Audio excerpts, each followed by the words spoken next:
បាទសូមគោរពជំរាបសួរក៏ដូចជាសួស្តីទៅកាន់ពុកម៉ែបងប្អូនទាំងអស់គ្នាវិលត្រឡប់មកជួបជាមួយលោកគ្រូសាជាថ្មីនៅដំរុយឆ្នោតយួនថ្ងៃទី2ខែ1ឆ្នាំ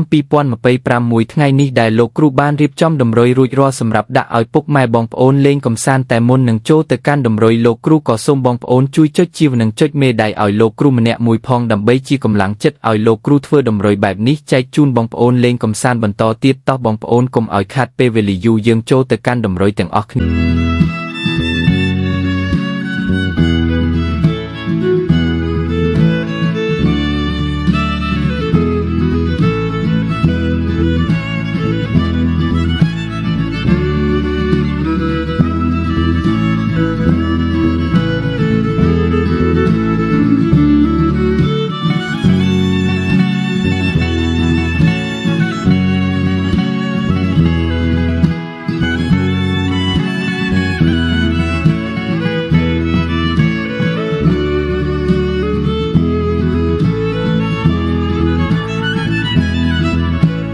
នេះហើយនេះដែរគឺជាលេខតម្រុយដែលលោកគ្រូបានរៀបចំជូនបងប្អូន